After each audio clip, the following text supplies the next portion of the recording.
কলমের আত্মকথা। আবু তাহের মিসবাহ। আমি কলম, আমি মনের ভাব, হৃদয়ের ভাবনা প্রকাশের মাধ্যম। যুগে যুগে বিশ্বের জ্ঞানী গুণী ও আহলে ইলেম তাদের জ্ঞান সাধনার যত মাধ্যম রেখে গেছেন তা আমারই মাধ্যম। আবার আজকে তোমরা আগামী দিনের জন্য যা জ্ঞান সম্পদ রেখে যাবে তা আমারই মাধ্যম।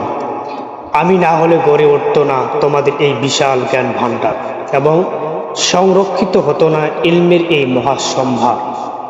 আমি না হলে পৃথিবীতে থাকতো শুধু মূর্খতার অন্ধকার। কোথায় থাকতো তখন তোমাদের শিক্ষা ও সভ্যতার অহংকার? আমার ওই মাধ্যমে ঘটেছে ন্যায় ও সত্যের বিকাশ এবং অন্যায় ও অসত্যের বিনাশ। আমারই মুখ থেকে তোমরা পেয়েছো যত নীতি কথা ও উপদেশ। আমি দিয়েছি তোমাদের উন্নত চরিত্র গঠনের পথ নির্দেশ। তোমরা যদি আমার মর্যাদা ও মূল্য না বুঝো, ক্ষতি কি? আল্লাহ যে আমাকে অনন্য মর্যাদা দান করেছেন। আমি যে নূরের প্রথম ওহী, আমি যে আল্লামা বিল কালাম, আমি তো সেই কলম যা দ্বারা লৌহে মাহফুজে আল্লাহ পাক কালাম লিখেছেন এবং লিখেছেন তোমাদের তকদির। আমি তোমাদের সেই জাফাল কালাম। কিন্তু এত গর্ব ও গৌরব যিনি আমাকে দান করেছেন তিনি আমার মধ্যে বড় দুর্বলতাও রেখে দিয়েছেন। আমার কীর্তি ও কর্ম নির্ভর করে তোমাদের হাতে। আল্লাহ আমাকে তোমাদের হাতে অনুগত করে দিয়েছেন।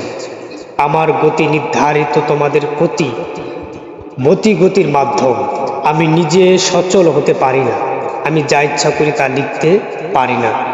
তোমাদের হাত যখন সচল হয় শুধু তখন আমি চলতে পারি। তোমরা যা লিখতে চাও আমি শুধু তা লিখতে পারি। তোমরা যখন আমাকে জ্ঞান ও সত্যের সেবায় নিয়োজিত করো এবং ন্যায় ও কল্যাণের পথে ব্যবহার করো, তখনই শুধু আমি জ্ঞান ও সত্য ন্যায়ের বাহন হতে পারি। নিজেকে তখন আমি ধন্য মনে করি। আমার কালি তখন কল্যাণের ঝর্ণা প্রবাহিত করে। আমার মুখ থেকে তখন আলোর ফোয়ারা উচ্চারিত হয়। জগৎ তখন আলোকিত হয়, জগৎ তখন প্লাবিত হয়।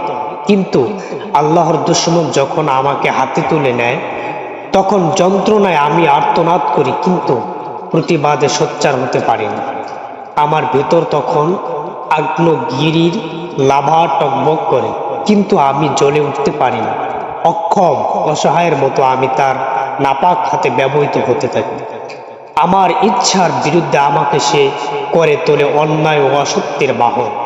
মানুষের সমাজে আমরাই মাধ্যম, সে ছড়িয়ে দেয় অনাচার, পাপাচার, খোদাদ্রোহিতা ও ব্যভিচার।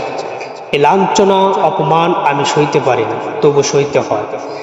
আমি তখন যন্ত্রণায় ছটফট করি আর তোমাদের পথ চেয়ে থাকি। কখন আসবে বাগারাত? কোন তালবে ইলম আমাকে উদ্ধার করতে আল্লাহর দুশমনের নাপাক হাত থেকে আমাকে নাজাত দিয়ে জুলুম কুফুরির ও নরক যন্ত্রণা থেকে। কিন্তু আফসোস, তোমরা ঘুমিয়ে আছো গাফলাতের চাদর মুড়ি দিয়ে। তোমাদের ঘুম ভাঙ্গে না, তোমাদের গায়ে রাত জাগে না। আমারও নরক যন্ত্রণা শেষ হয় না। আমাকে যারা উদ্ধার করবে, আমার আর্তনাদ তারা শুনতে পায় না। একদিন আমি ছিলাম তোমাদের পূর্বপুরুষদের হাতে। হায়, আমার কি সৌভাগ্যের দিন ছিল! আনন্দ উদ্দীপনার কি সোনালী সময় ছিল! সত্যের আপসহীন সৈনিকের হাতে আমি তখন লড়াই করেছি বীর বিক্রম। আমার শব্দে ছিল তলোয়ারের ঝংকার, আমার কণ্ঠে ছিল বজ্রের হুঙ্কার। আমার কলিজা প্রতিটি আশ্রে লেখা হতো সত্যের জয় ও বাতিলের পরাজয়। আজ আমি বন্দি বাতিলের কারাগারে, ফেরাউনের জাদুকরদের হাতে।